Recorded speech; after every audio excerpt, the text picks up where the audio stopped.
Welcome, guys. We're just going to wait a couple of minutes and make sure that everybody can get in and has time to. Thanks for coming, everybody.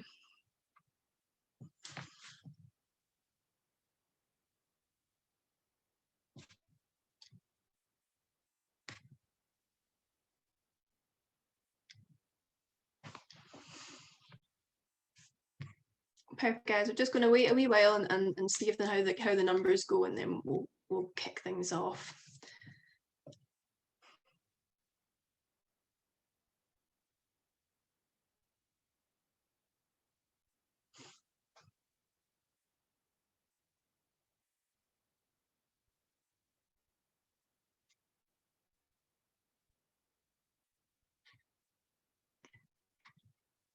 Perfect. Well, we're just going to get things going, and obviously as people kind of jump in, we can kind of see how that goes. So welcome everybody. Thanks so much for coming. My name's Ailey Hamill. I'm a member of the Scottish Cycling Young People's Panel.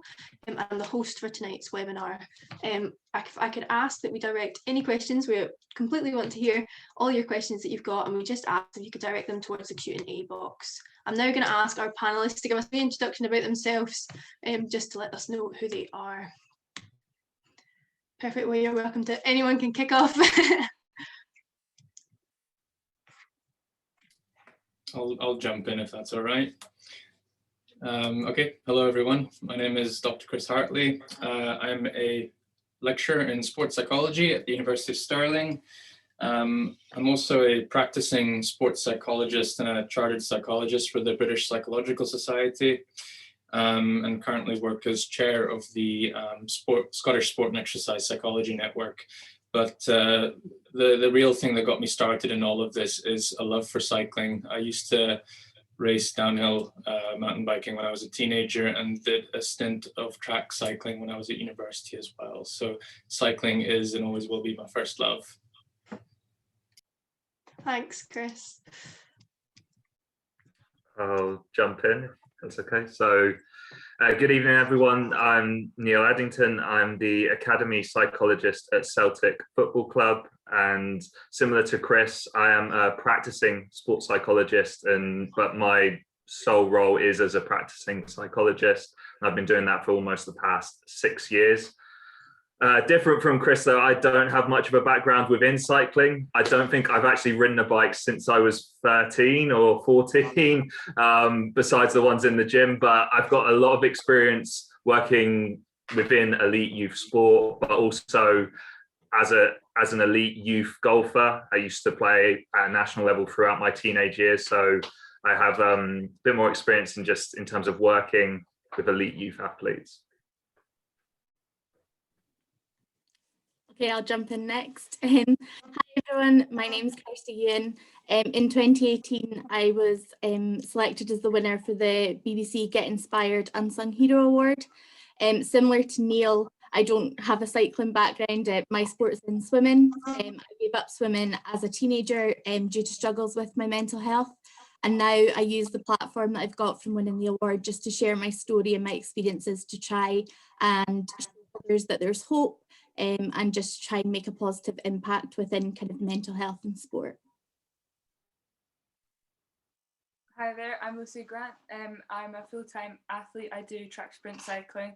Up until 2016, I used to race cross-country mountain biking. So I'm just here as like the athlete rep, with the perspective of being full-time and all my thoughts on this. Perfect. Thanks, guys. Good to everyone to get a kind of idea of who we are. So we're going to start the kind of discussion. I'm just going to give you a quick run through of kind of how things are going to go tonight. So we're going to begin our discussion. The main focus of this evening is to focus around mental health and mental health awareness within young people. We're going to begin by reflecting on the last year and COVID and its impacts, and then move swiftly along onto our main discussion, which is obviously just surrounding mental health and kind of using the expertise of the panelists just to kind of have a discussion around that. And then finally, moving forward, we want to kind of talk about just where our future steps, in normalizing this discussion and making it a more easy thing to talk about, and then the steps that Scottish Cycling are taking in that forward. So we're going to begin by addressing the elephant in the room, and we're going to talk about COVID. We're going to try and keep this section as brief as possible because I'm sure everyone here is definitely hitting the lockdown fatigue and is very, very fed up of hearing about it, but it's obviously got to be addressed and definitely spoken about. So the first question, we're just going to put it out to the whole panel, and it's just about kind of over the last year, I'm taking a nice big reflection on multiple lockdowns, and some have been in more than others, and just on about just personally kind of coping mechanisms and things that you feel have helped you personally to kind of deal with lockdown. This can be from a sporting perspective or a non-sporting perspective. Open to the floor. I think for me, pre-COVID, I did a lot of traveling, lots of kind of meeting different people at events and speaking to lots of different people. So I found being kind of locked in my flat by myself with just a dog for company was quite challenging. So the biggest thing for me during lockdowns was just kind of keeping socially connected. So when I was taking the dog for a walk, doing kind of walk and talks with other people and just making sure I kind of stayed in touch with friends and family. Because there were certainly times during those lockdowns when I felt more stressed or I was struggling more, that I realised I would go days without speaking to someone if it wasn't in a kind of work capacity. So definitely that kind of social connection was really important for me. And were you living alone, Kirsty? Yeah, so I just lived in my flat. So I had my dog, which was good company, but I didn't really talk back. So he was only for so long. So yeah, for me, kind of going from coaching lots throughout the week and also kind of different events and different kind of commitments to then just not seeing anybody apart from on a screen was definitely a different pace of life. Yeah, definitely. Yeah, just jumping on the back of your point, Kirsty, the same for me. I chose a role in sport and working in sport because I'd be outdoors a lot of the time and didn't like the idea of being indoors at a desk working. So obviously, yeah, COVID kind of hit, and I only recently moved up to Scotland just before the first lockdown to start my new role. So it was, I didn't really know anyone up here, and it was very difficult to kind of maintain some form of social connection, at least initially. I think one of the things that really helped me quite early was I tried to give myself a routine, but I was flexible with it at the same time. So I had plenty of work that I could be doing. So I tried to still structure my days like I would be. And that massively helped me, as well as working in sport. You don't often get this amount of time off. And so I actually utilized it as best as I could. I was learning new skills. I was doing things that I'd never get the chance to do normally, because it's normally just so constant, because you're just constantly on that hamster wheel that sport is. So it's been nice to kind of step back and try a few new and different things during this time. Yeah, off the back of what Neil said, like being a full-time athlete, I was really fortunate to be able to go back home to my family and like train up there. But I think the routine thing really worked well for me, like trying to keep all my training sessions at the same time during the day. Like if I was in the gym at 9, when I was training with my squad, I'd try and do it at 9 o'clock at home. And then the same if I was on the track at 2, I was sessioning my road ride or my turbo session for that time as well. And I think that consistency and routine really helped you like not feel like you were all over the place all the time. And then obviously scheduling in lots of like Zoom calls with like your teammates and stuff. So we did some sessions together on Zoom, so you felt like that sort of like environment where you didn't feel like you were completely alone, because I think we don't realize how much chat you have like at any training session, and to have all that cut out felt like a massive loss. So that was something that really worked well for me. Yeah, just to jump in off the back there, similar to Neil, I think when the lockdown first struck, I felt pressure to use the time that you suddenly have at your disposal being inside by yourself all the time. But actually you get quite fatigued quite quickly if you're trying to constantly use that time to read or to upskill or do something new, like learn a new language or something like that. And actually I found that the Zoom fatigue and the indoor fatigue was setting in pretty quickly. But use this last year to reconnect with things like mountain biking and Zwift during the winter, but actually just finding one way or another to connect with other people, I think was one of the key resources to try and tap into over the last year. Because I think, well, having spoken to quite a few people, one of the key resources people have been trying to tap into is just others, and finding how other people can actually energize you and you need them on a day-to-day basis. So yeah. Definitely, I think amazing points, and I think we're all hopefully now looking towards a kind of more positive future. We fingers crossed. I mean, we were sitting in the same position last year, but hopefully kind of moving forward is the kind of thing we want to focus on. I mean, we could sit and talk all day about COVID, but I think the most important thing is now that you know, we can't go back, but all we can do is kind of move forward. So just the last wee section that I want to touch on COVID was more just, obviously we've got a very the kind of aim of today, and our target audience is young people, and it would be more just your advice, obviously kind of moving out of COVID. You know, there's with mental health issues that have you know, been raised from this pandemic. It's more just your top tips on kind of how we move out from this and kind of moving forward, reflecting on what you've learned, and then just kind of moving out of the pandemic back in normal life, I'm sure. Perfect, and it's just anybody's floor. I'll jump in first if that's okay. I think for me, I'm speaking to a lot of, you know, students and well, athletes as well, and actually I can see a lot of people are like rearing to go and like get back into competing, get back into training in groups and things like that. And you know, these are all the things we've missed and we really want to get back into doing. But at the same time, I think it's important that we all kind of acknowledge that it's been in some ways a pretty traumatic year actually, and you know, creating a space like we've got today to actually just debrief some of those experiences, to create some shared understanding is really important. But I think also just taking some time to reflect, that would be one of my top tips, taking some time to reflect, you know, what is it you've learned during this pandemic that you can take forward into your life? Because I think we've all struggled, and sometimes that can be a good indicator of what's important to you. So for me, it's like reconnecting with other people through sport. That's something that I've just really missed, and it's highlighted the importance of that to me. Yeah, thanks, Chris, definitely. I think off the back of Chris's point as well, I think for me it's about accepting how you feel about it. So for some people it might be a challenge in terms of reconnecting with kind of normality again and going back to the things that we previously did. So I think it's about accepting how you feel and actually acknowledging that and being open with that, and kind of sharing with others, because I think if the last year's taught us anything, it's that, you know, our mental health can fluctuate and everybody has mental health and it changes at different times. So just being open with how you feel and sharing that and getting those kind of worries and concerns that you might have out there is really important, and just, yeah, accepting how you feel. Yeah, definitely. I think that moving out of COVID is going to be a cause for anxiety for so many people, and I think that's the, you know, the point of today, is that we don't want this to be a conversation that people feel like they can't talk about. And I think that doing things like this and promoting awareness is what's really going to take us that step forward. Perfect. And Neil and Lucy, do you have anything to add on that point, or shall we move on?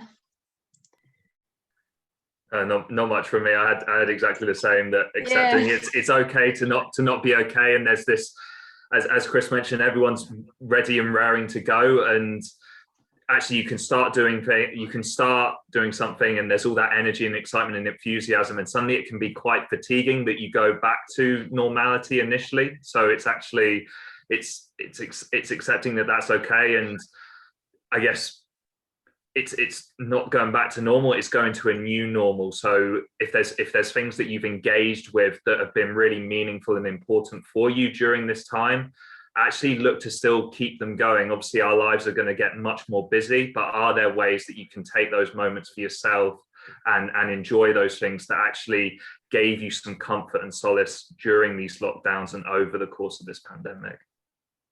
Definitely. I think it's going to be a massive adjustment for everybody moving forward.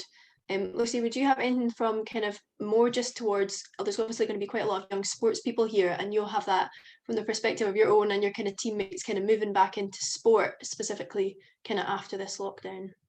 Yeah, I think I totally agree with what everyone's already said, and I think you just got to take things at your own pace, and like just because some people are like back racing and stuff, it doesn't mean that everyone's going to be race fit straight away, and sort of just focusing on yourself and thinking about all the things you've worked on during lockdown and going in and like doing your first race and not worrying about the result, because going back into a race and like going through all that routine again, it's all something that you've not done in so long. So just going to like your first race or first competition just to get it done and just sort of tick it off and enjoy it, I think would be really important to do as an athlete. Yeah, definitely. It's just taking that pressure off yourself, and I hope that will be the case for most people moving forward. We're going to move the discussion away from COVID and more just towards specifically mental health. And we're very lucky to have so many different people from so many different areas, so that we can have a kind of really interesting discussion here. And I'd like to begin by hitting it off to Kirsty. So I'd like to ask about your personal experience. Obviously, that's what you've been kind of sharing, and I would love for the people that are here to be able to kind of hear your experience as a young person in sport and a young volunteer in sport, and how your mental health has kind of been experienced throughout that. Yeah, so when I was a kid, my parents used to send me to lots of different kind of sports and activities, but I was never very good at any of them. I'm not kind of one of these people that's got that natural sport ability, but they forced me to learn how to swim. I grew up in Nairn, which is right on the beach, so they decided that I had to learn to swim in case I got myself in trouble. I had to get out of it. But apparently I used to make myself sick, so I think I've always been a bit of an overthinker and a bit of a worrier. But once I learned how to swim, I totally fell in love with it. And that was the case for me for a while. And whenever we would get asked what we wanted to do, my answer was always, I just want to be a swimmer. Like, I didn't have a career option that I would go to. And then when I was about the age of 12, I started to struggle with my mental health. Obviously, at the time, I didn't really understand the kind of thoughts and feelings I had, but I started self-harming to try and deal with those things. And that carried on for a couple of years, and then it got to the point where I had to decide whether I wanted to continue to swim or to keep hurting myself. Obviously, when you swim, there's not many places on your body that you can hide. And by that time, for me, hurting myself had just become the most important thing to me, and I didn't really know how to deal with anything other than doing that. So I quit swimming. But really luckily for me, my active skills coordinator at the time introduced me to sports leadership just after I'd quit. And at the time I was like, why would you want me to do something like that? Like, I'm rubbish at sport. I'm not going to be any good at leadership in sport. But she really encouraged me. So I decided to give it a go. And it genuinely saved my life. Having that kind of positive focus and that opportunity to volunteer at lots of different kind of after school clubs really helped me kind of keep going on days where I didn't really see a point and when things in the rest of my life weren't going well.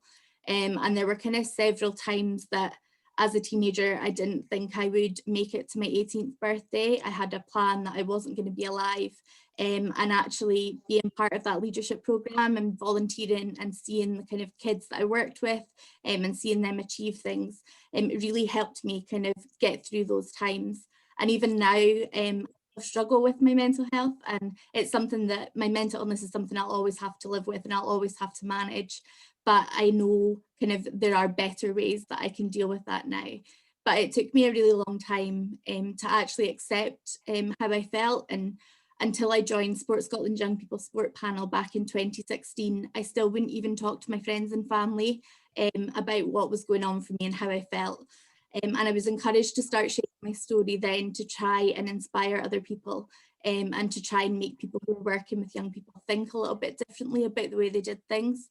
And from there, that's when I really kind of started accepting that actually I needed to accept help and I needed to be open and honest with people. And I think that would be my biggest piece of advice to this day. Kind of since then, I've spent a lot of time educating my friends and family about how my illness affects me and how it impacts on me, to enable them to support me when they kind of notice these signs and things that are going on. And from kind of winning the award in 2018, it just gave me a much bigger platform to be able to share my story. And I just hope that every time that I do, it shows young people that no matter what you're feeling or what you're going through, there is always hope, and there is always a way through that. So I guess I kind of have like 3 pieces of advice that I always kind of finish any of the talks I do on. And the first one, say yes. So the first yes that I said to that sports leadership opportunity saved my life. And every other yes that I've said since then has led me to a different and new opportunity. So I've been able to volunteer at the Olympics and Commonwealth Games, as well as kind of regional swimming events and as a swim coach now, which have all been kind of amazing opportunities. But I've learned something from every one of them. And I would just say every opportunity that comes your way that you're interested in, just grab it. My second piece of advice would be ask for help. So if you're struggling, whether that's something in your kind of sport or in your personal life, or even kind of at school or uni, or when you're at work, is just to ask for help. In my experience, the scenarios that I've always created in my head that I think people will react to, or how I think people will react, have never actually kind of come up when I've had the courage to ask for help. And I've learned that people around you really do want to listen and they want to help and support you, but you have the key to be able to let people in and to open that door to allow them to do that. And then my last one is never give up. Every single one of us has the power to have a positive impact in our own lives, but also for the lives of other people. And whether that's through kind of leadership opportunities or being a friend to someone or volunteering, there are always challenges, but whatever challenges that you kind of come across, there's always ways to kind of overcome those. And no matter what it is that you're feeling or what you're going through, there is always hope and there is always something worth fighting for. So never give up on that. Perfect. Thank you so much, Kirsty. I think that, it's invaluable, and I have nothing more to say. To be able to have someone come and speak about their experience, it's the most raw form of awareness that we can raise. So thank you so much for sharing that with us. I'd like to ask Lucy to have a wee bit more of a reflection on kind of mental health within the competitive atmosphere, and how it's felt kind of to grow up within that kind of competitive sphere and kind of moving through that. Well, I think cycling is such like a good sport to like sort of to give you like a positive mental health, like getting out on your bike and getting outside. These are all things that like make you feel so much better. And I think when you're having bad days, no matter what, going outside and doing all your activities, it's going to make you feel better. So I always think it's so important to remember that like even when you're feeling rubbish, you know that you go out, you'll come back and you'll feel good. And I think in terms of like sport and competing, I think with mental health, communication, like with coaches and the people around you, is probably one of the most important things, because you won't realize how much it's impacting you in other aspects of your life. And just because you're feeling a bit down, it doesn't mean that you should just necessarily just keep training. You sometimes just take a step back and reflect on why you're feeling like that. And the people around you really want to help you with that, so that you don't end up worn out and overtrained and stuff like that. So I think it's really important to just speak to people and chat to your teammates. And if you're feeling completely overwhelmed, completely take a step back from your training and your competing and just do things that you love, whether that's like going for a walk or like meeting up with your friends, and realizing that it's more important to be happy than it is to do that. And you need to get everything else in place so that you're like completely ready for what you want to do. Perfect. Thanks so much, Lucy. I think, yeah, definitely completely agree. And moving towards, again, Neil, you've had obviously quite an extensive experience with young people and young athletes. So kind of linking to what Lucy has said and what you've kind of seen working with young people, if you've picked up on anything different or any more advice that you would have for young people watching.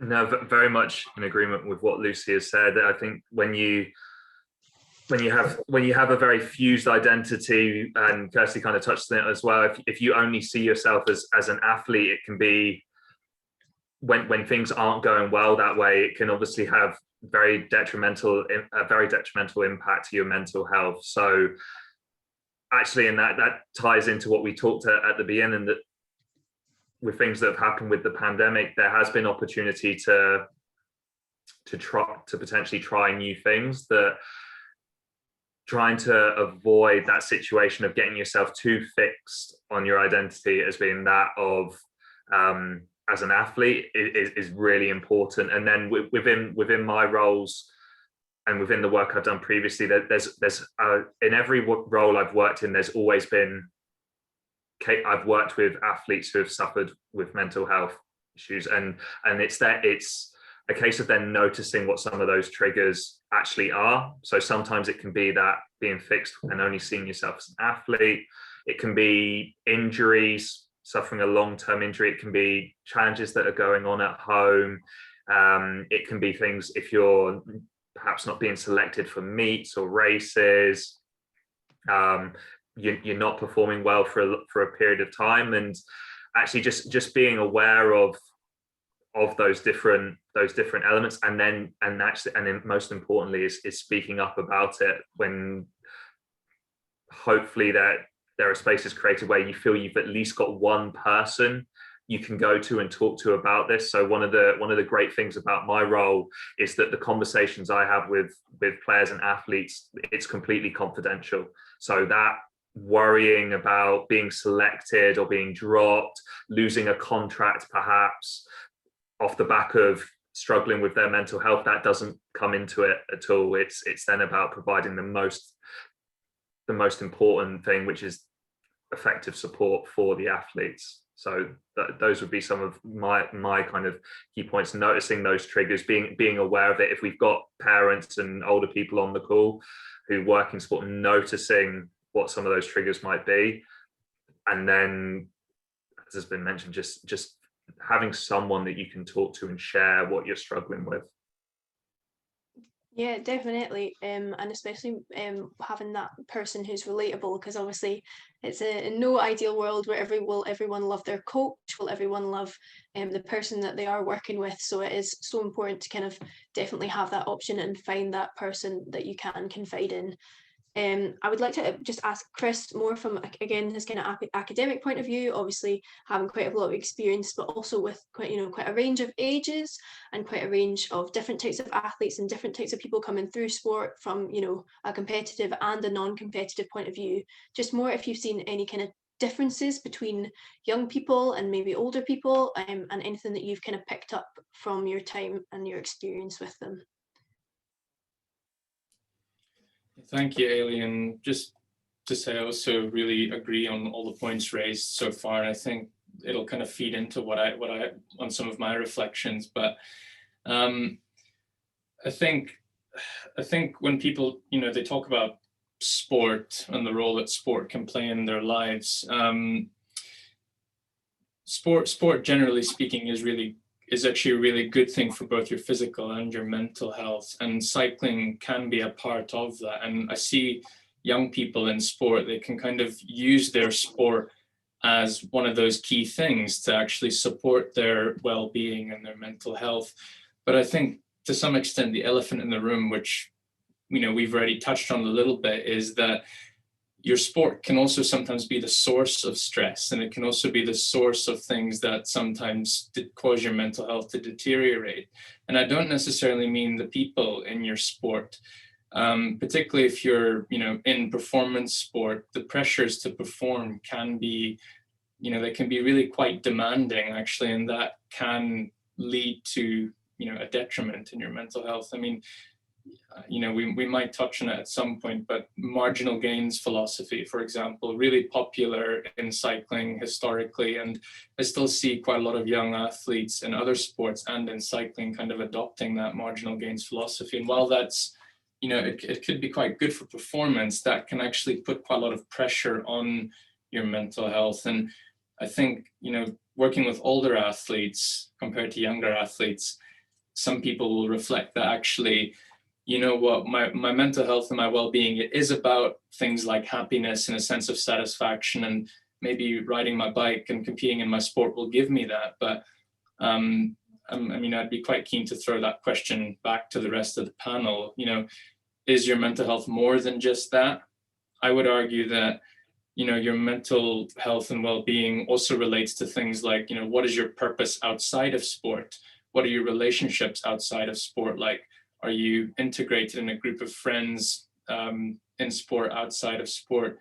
Do you have other things that you pursue to help with your personal growth and development? And I think sometimes, if it's kind of like what Neil was touching on, if you have that narrowed sense of identity, you're very fixated on your sport, and sport is sport. You have good days, you have bad days. If that's all you've got to support your mental health and well-being, then you're probably going to run into problems at some point, because you don't have as wide a set of resources to draw on. And I think Lucy really hit the nail on the head when she said people around you really want to help you. So I think that's definitely one of the key things I would always stress to young people in sport and in cycling, is use the people around you to help develop all aspects of your mental health and support that.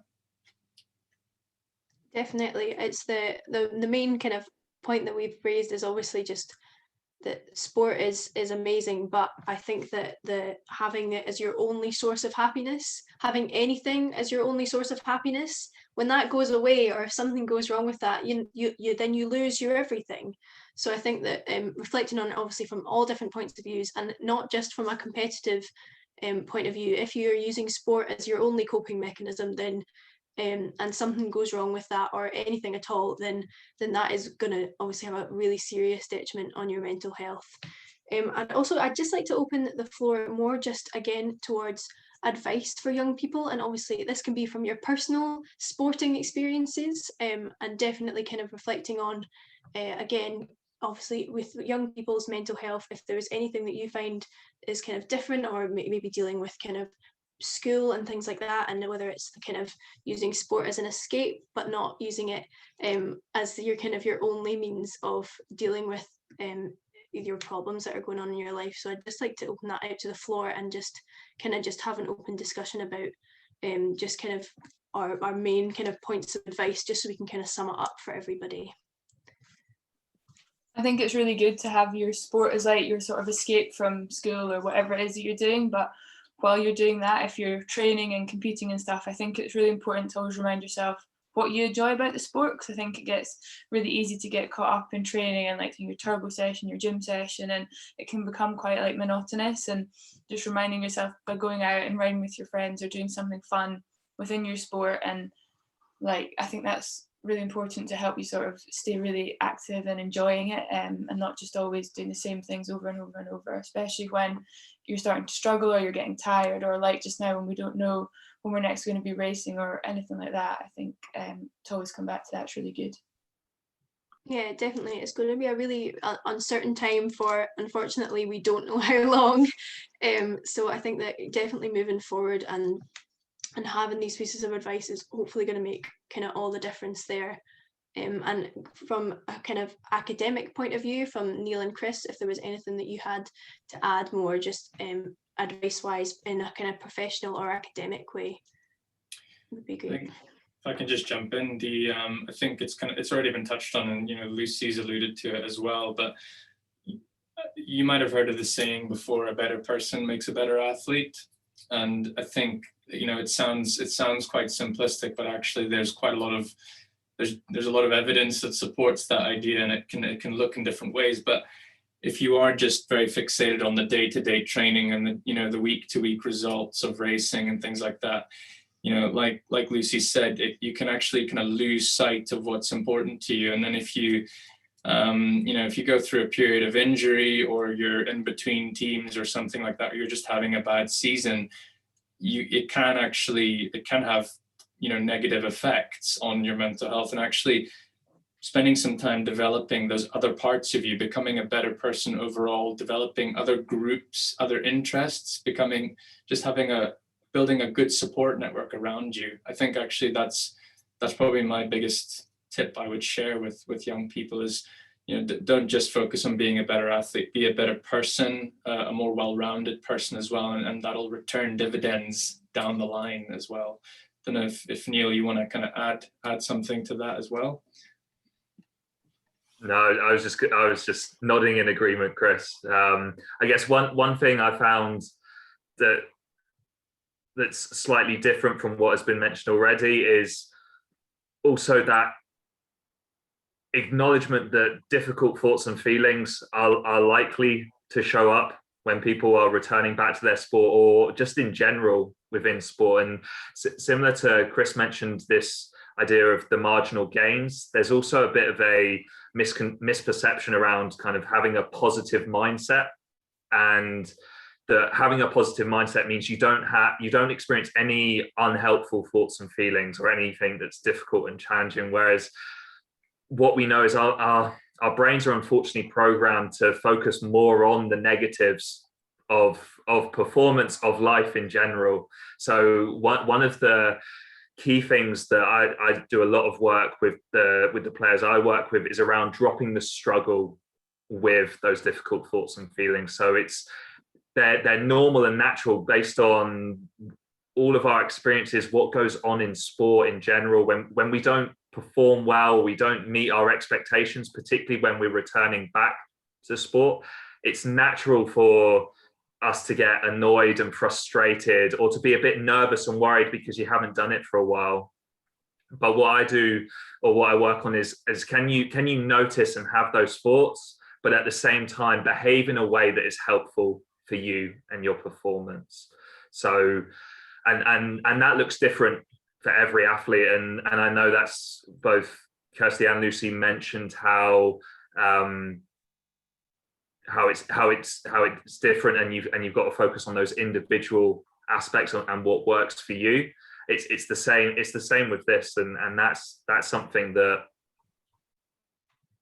social media often doesn't help with, that we all have to fit into this certain way, and there seems to be so many people out there who are actually seem to be dealing really well, but you only get a snapshot and you get a photo of that's been filtered beyond belief, whereas actually all the difficult and unhelpful thoughts and feelings that have come with that and that they deal with, we all experience similar things. So it's then having that, it is just normal and natural, but importantly, just because you have those thoughts and feelings, they don't have to impact your behavior. We sometimes think that they can be too much and consume us, but actually we still have that ability to behave how we want to. These thoughts and feelings are just inside us, but we always have control of our arms, our legs, and our actions. So we can always engage in things that are meaningful and beneficial for us, which has been touched on by the rest of the panel. Yeah, definitely. I would like to just mention, obviously, about kind of COVID. That's going to be the thing that people have, been closed away, and there's not been that weekly cycling session that's just a check-in. It's going to be a big step up, especially in this whole normalizing the conversation and opening up about mental health. And kind of touching on the social media, all we've seen is the good parts of people's lives, and obviously, there has been no one who has not struggled in the last year. But coming out of it, it's been, unless you have a very strong support system around you, if people aren't making an effort with you, then you don't have anything with those people. So I think that people have been very, very much shut away from the world, and they haven't had that opportunity to have a check-in with your teammates, or to see their friends even at school, or to your colleagues at work, and just have that, are you doing all right this week, or just that check-in, because we've all just been by ourselves. And I think it's going to be a big kind of step up to kind of moving back into clubs and back into work and school and just everyday life, but with that kind of acknowledgement that we have all shut ourselves away in a sense. And I wonder about, Lucy, what you think about kind of mindset wise and kind of moving back, even just being with your teammates, whether you're worried about, people would be worried about the relationships that they had with their teammates, or maybe they're moving to a new team, or moving into a new club or something and not knowing anybody, and obviously after COVID and everything, wonder what your thoughts on that would be. I think for us, we've not really had any of that, because everyone that I know has sort of been staying where they are. But I think just like with social media and stuff, just everyone keeps up with everyone all the time, and sometimes that's really great, but sometimes that can also be quite overwhelming. So sometimes it's good to just sort of take a step back. But no, I think everyone's just been really excited to get back in and like see everyone face to face, and like actually able to train with someone else. Like, it's just been fantastic. So we've been really fortunate to be able to do that, and I can't wait till the track and everything opens up for everyone else, and to just see other people getting back training and everything. It's going to be really good. So yeah, I really think it's just going to make such a difference for everybody moving forward, and hopefully that people will have the same experience and be able to kind of get back and all be just as excited. Definitely. I'd like to push the conversation more towards just to have a kind of thought about, and I'm not sure what the rest of the panel's experience is, but I know Kirsty's had some experience in volunteering and in kind of that different aspect of sport. Obviously with Chris and Neil, well, Lucy, you've got a career in competitive sport, but obviously Neil and Chris, being sports people themselves, their job is sport. So it's more just being involved in sport, even if you're not competing, and the kind of benefits of that. And I'll pass it to Kirsty first, but everyone else feel free to kind of jump in on that, just to reflect that, being a part of sport doesn't just have to mean being on that racetrack. So I think that'd be great to hear about. Yeah, I think for me, kind of reflection on that identity piece, when I quit swimming, I had no idea who I was without swimming.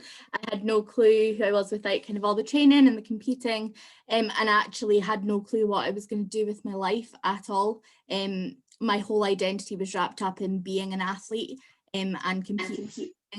So when I got introduced to kind of sports leadership, it was like this whole new world kind of opened up to me. I didn't realize kind of all these possibilities existed, and actually kind of grabbing those opportunities, I learned more and more every time I kind of got involved with something new.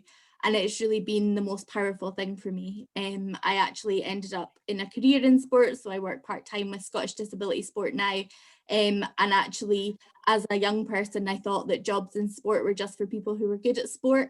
So actually realising that that's not the most important thing, and actually your performance as a kind of athlete is only a part of you as a person, rather than making you a kind of good or bad person, which is how I kind of ended up by the time I quit the sport. And now I still volunteer all the time. I coach in sport. And really for me, I try and showcase those other opportunities. So those opportunities to be young leaders, to have their voice heard, to feed into kind of their own training programs and what they want to see.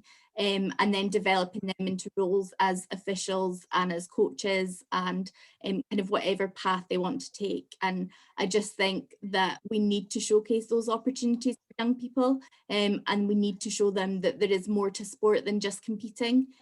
Because competing isn't for everyone as well, and even if you enjoy competing and then suddenly you don't, that doesn't have to be the end of your kind of involvement in sport. And for me, leadership and volunteering in sport has just been the most empowering thing. Perfect. Would anyone else like to add, just from their kind of personal experience with being a part of sport and obviously not competing as well? Okay, I just want to jump in there, if that's okay. I think I just love Kirsty's story that she shared there in her own views, because it just got me thinking. I love posing this question to young athletes and the people who are listening to the panel just now. What do you think your coaches who give so much of their time, probably voluntary time, to coaching you and the other people in your sport, why do you think they do that? What do you think they get out of it themselves? And it's actually because doing things like getting involved with coaching is really rewarding for a range of reasons. And like Kirsty's alluded to, it's not just actually competing and performing in sport. That's one part of the puzzle. There's so many other wonderful benefits that can be gained from just getting involved, having that sense of purpose and belonging and feeling like you're contributing to a community that's bigger than you. That can have massive beneficial impacts on your mental health. And I kind of touched on it earlier, but I think when we talk about mental health, people get they think, oh, that's like how happy I am. And yes, like your happiness is part of your mental health, but it's only one part of it. That sense of meaning and purpose you get and what you do on a day-to-day basis, the community that you feel like you're embedded in, the relationships you have, all of those things contribute to your mental health. And actually, just getting involved in sport one way or another, doesn't have to be competing. It can help develop all of those things. Yeah, perfect. Thanks so much for that, Chris. I think that really, hopefully we've kind of touched on that part of the conversation too. I'd like to move on to moving forward and kind of looking towards the future, and this normalizing the conversation around mental health and removing the stigma. Obviously taking steps like something like tonight is obviously definitely a way to do it. And I'm going to introduce kind of Cycling Scotland's kind of proposal for program that's kind of in the development phase. So I'm just going to give a kind of quick run through of what the plan is for that. So we have, we're just kind of using this time to have an opportunity to get feedback. It's very much in the initial phase, you know, we've fed it back between the young people's panel, but it's amazing just to have such a range of people with so much experience in their life to be able to kind of feedback on this and kind of have a discussion around it. So the program is it's a young ambassadors program that's going to be implemented within the club system throughout cycling in Scotland. So the young ambassador themselves, or the young ambassadors within a club, they would be a voice and a representative for the youth voice within the club, basically. The aim is just to empower people, all our young people kind of throughout cycling across the country, and just to make sure that their opinions, you know, that they have a voice, but also that that voice is listened to, and that something is done with those opinions, that it's not just, you know, oh yeah, nice thought, but it's actually recognised and kind of put within that kind of club system. We obviously recognise that it is sometimes much easier to speak to someone closer of age with the less intimidation, and it's just a more relatable person to be able to feedback to, whether it is something that you think could be an improvement for the club, something that you think they're doing very well, or something that you think that is an issue, or an issue within yourself as an athlete within the club. So the role is aimed to be applied to clubs of any size, with having kind of single ambassadors or multiple based on the clubs, and having a kind of range of ways to kind of elect these individuals based on kind of how the clubs are and how many people would kind of go forward for the role. So the role itself for the young person would encompass quite a lot of responsibilities. So the young person themselves would be trained, and that's just to, you know, ensure confidence, but in you know, themselves, but also to ensure confidence in the young people with regards to, as Neil said, you know, confidentiality is the most important thing when it comes to kind of discussing mental health. It's not something that we want to be aware that it's something that if there is issues brought up, it's not to be a kind of something that is spread about, but also to not, for that young person to not feel like there's any burden on them. So they will be working in really close relation within clubs with the wellbeing officer. So that'll kind of be the liaise between them. So they will be very well supported, but having the training is obviously gives them an opportunity to just expand their skill base and then have confidence within themselves. So they'll be a kind of, as well as being a voice for young people, and that person that young people can go to, they'll also be that kind of champion for well-being and kind of encouraging positive well-being, but as well as acknowledging any problems that there'd be within the club. And we'd really hope that this role would benefit, you know, the clubs themselves, but not only the clubs, that, you know, the individuals that were doing it. And it was great to have that discussion on volunteers, because I felt like it fed really well into this, you know, that it's not just about the benefit of the athlete. You know, if you're becoming an ambassador or a coach, then your skills in communication and leadership and self-confidence, you know, that's the thing that's going to change. So hopefully that will be the kind of change within the person, but there'll be the opportunity to, you know, meet other young ambassadors, and for this to be a program, you know, to connect all the clubs across, and similar to work that me and Kirsty have done in the past, you know, that meeting other people from across the country, and hopefully not on Zoom in person, we can get some events eventually, and it just makes all the difference for you to feel like you're a part of something bigger than, you know, just yourself, bigger than your club. You know, it's the whole country and the whole sport, and I think that will be something really, really positive.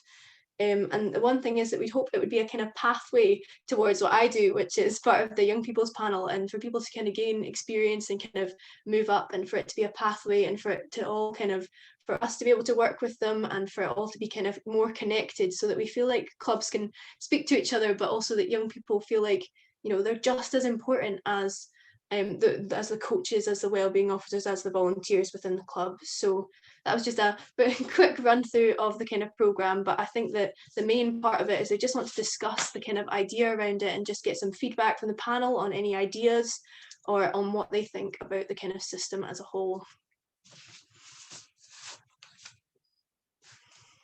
I think from my perspective, it's great.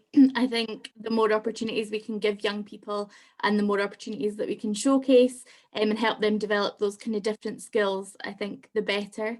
And I just think that having that experience that isn't tokenistic, so like you said, Ailey, it's not just about, oh, that's a good idea, there you go.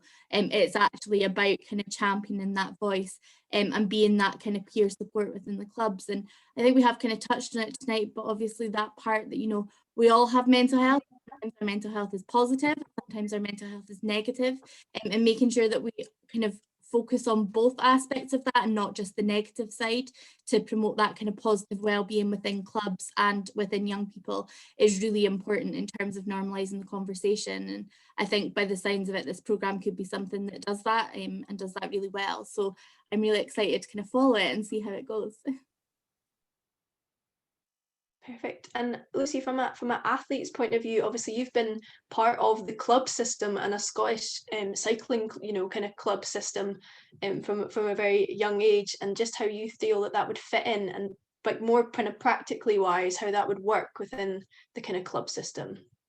Yeah, I think it sounds like an amazing idea, and I can't wait to see it happen. And I just think, like you say, introducing it at that level and giving people the type of person that they feel comfortable to talk to will really bring it down to their level. And I think it'll open up a lot more discussion than like anything else. And hopefully it'll open up discussion with people like chatting with their friends in the club, and then bringing that conversation and involving more and more people. So I think it's a really good, and I'm looking forward to seeing it. So definitely. And more towards working alongside young people, do you feel, Neil, that it would be that sometimes that there's a kind of gap in the bridge between obviously you have a slightly different role, but between coaches and between young people, and whether this could be something that would kind of pass that over and kind of help the conversation to kind of flow a bit better? Yeah, we're sometimes seen as the dinosaurs and not really down with the kids, which I can't say I'm that old, but even some of the things that young people are talking about now is stuff that I don't completely understand because I haven't grown up with it. So having someone that you can relate to absolutely is massively important. And certainly the work I've done in previous roles where we've focused on kind of improving mental health and having that conversation, the group discussions and the young people working together definitely helps. Like they get a lot more from that, and also that understanding. Quite often when we struggle with our mental health, we think we're doing it by ourselves, and actually there's a lot of commonalities that can then be shared through this format, which is great. And the more opportunity there is to speak up, both on mental ill health, but also role modeling and helping to support positive mental health, the better, because that will just allow that conversation to keep going and for people to feel more comfortable to continue speaking up and discussing it. Definitely. I'd probably like to move to Chris and just more on especially that kind of removing stigma. And we don't want it, again, the reason why we chose to have a young ambassador rather than a well-being ambassador, or rather than a mental health ambassador or something like that, is that, sometimes the words aren't what's important.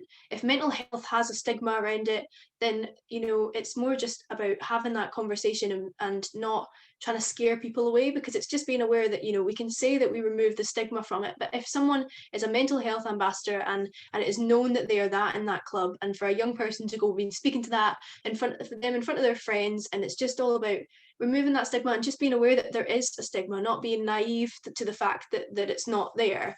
And I just wondering, from kind of your experience and that, what you would think about would be the kind of best way to kind of go about it. Obviously we tried to use a neutral name and have different parts of the roles, but just this is the most important thing kind of moving forward in the clubs, and we kind of thought that young people was that. Young people, helping young people is definitely that gateway in. What do you think? Yeah, you're touching on some really relevant challenges, and you see it in lots of different sports at the moment. You might create a mental health officer role, you might have a psychologist embedded in the team or the organization or whatever, but there is still this stigma that if you disclose that you're experiencing challenges with your mental health, that it's going to have some kind of negative repercussion. One thing I will say is, there's a saying that mental health is everybody's business, but it should also be one person's dedicated job. Now, I think the first thing there is that if it's the young person's ambassador, or if it's the mental health officer, or if it's the coach, everyone should be having those explicit conversations about how can we support mental health, how can we help people thrive. But then it should also be perhaps one person's responsibility to actually arrange that maybe there's opportunities for having these conversations in a non-threatening way, creating check-in opportunities, whether they're formal or informal.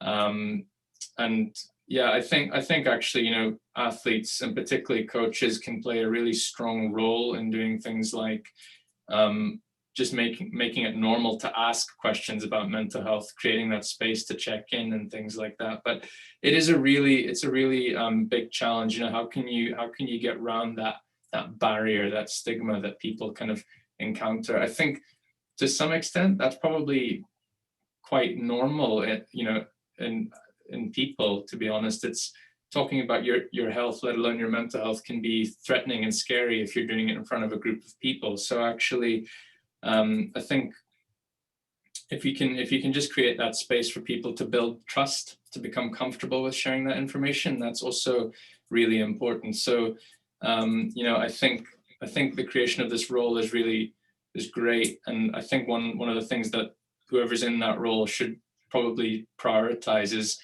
build relationships, get people to feel comfortable with talking to you, sharing things amongst each other. And I think, you know, with trust and with strength of relationships over time, it will become easier and easier to talk about those things as well. Definitely. I think, yeah, moving towards, especially with having that relationship with a coach or young person, you know, the whole point of this is not to either burden the young person who will be taking on this role, because it is a responsibility, and that is accepted with the training and the process that it'll take to decide who this person will be. And it is a very heavy support role on the mental health officer, and understanding it's more just informing the young person that it's not their responsibility, that they are able to signpost, that they are able to pass on. And that's going to be the most important part about the wellbeing training of the role. But obviously that's the part that we are discussing today. But it's just the importance, so that that's not, you know, the entirety of the role for that young person. I'd quickly touch on, especially everyone has an experience and a background in sport, and more the conversation around that kind of linking between, you know, whether you've had a good coach or a bad coach, and who's been that kind of role model, and whether there's anything from that you think that person has done for you in your life that you think that maybe that could be applied to this role.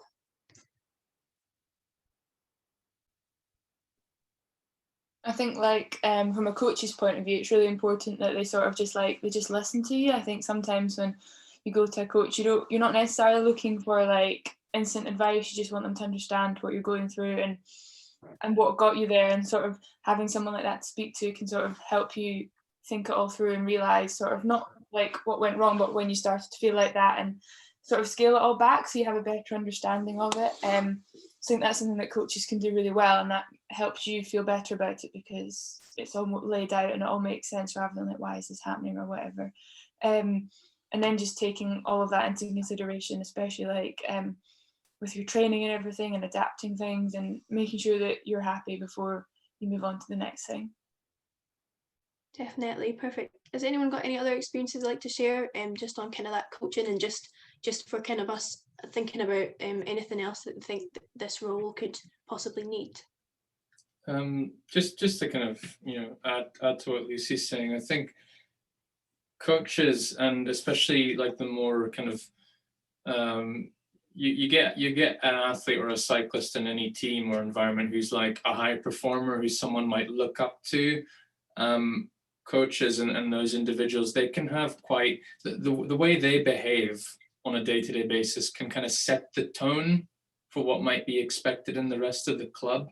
And actually, you know, I think it's great that we've got someone, you know, like Lucy and Kirsty here as well, because it shows people watching that actually, you know, people like Kirsty and Lucy who are successful, they're talking about these things. It's the people who are successful and who are performing at a high level, they're not quiet about these things. It's important to set the tone that actually, if you want to be a high performer, either in performance sport or, you know, recreational sport and coaching, for example, that it's normal and it's good to talk about these things. You know, sometimes with the young people I work with, I tell them, like, a high performer doesn't mean that you're necessarily performing highly on the track all the time. It also means that you're performing when you're communicating with people. You're telling people what your needs are. You're telling them if you've got a niggle or if you're struggling with something. And, you know, coaches, for example, they'll set the tone for that as well. So if, you know, coaches also experience mental health issues and challenges. So if the coach is experiencing them but is not telling the athletes that, then, you know, that also arguably doesn't set the right tone and standard for the athletes either. So if you're a coach and you experience these things and you struggle with them, share that with your athletes, because that can have quite a powerful impact potentially. Yeah, I would just Definitely. kind of follow on from what Chris said. When I first started sharing my kind of experience and first started being open about my mental health and the kind of struggles I have with it, I was really nervous about my swimmers, kind of my athletes, hearing that and what kind of they would then think of me as a coach. But actually, what I've learned through this whole process is the more open I am, the more they feel like they can come and talk to me and be open about how they're feeling. So I think it's really important for coaches, like Chris was saying, just to create that environment where, you know, you do have that open and honest discussion, and then kind of those coaches kind of lead to that role model behaviour in terms of setting those expectations and people realising that actually it is just part of a normal conversation, and it shouldn't be a conversation that is scary or has kind of negative connotations attached to it. Actually, it's as normal as saying, how are you feeling in training today? So I think that's really important. Definitely. I think that really this conversation has been highlighted some of the things that are going to make that is going to make this conversation just so much more accessible to everyone, and just understand that at the end of the day we're all human and we all face problems, and it's just been so great to hear everybody's stories and all of your experiences. And I'd really like to thank everybody who's attended tonight. Unfortunately we are running out of time, so we're going to wrap things up here, but I would just like to thank you all so much for giving your time to attend, and to all of our panelists for giving up their evening to come and share this with us, because it's been really, really powerful, and it's been a great thing to be a part of. So thank you everyone for coming. And I've just got to wrap up by saying that obviously if anything that we've discussed in this meeting at all has been at all triggering or has affected you in any way, we've got signposting towards kind of SAMH and NHS 24 and the Samaritans, and you can find all that information and all the links on the page that was used to sign up for the webinar. I'd just really like to thank everybody again, and hope you all have a lovely rest of your evening. Thanks so much.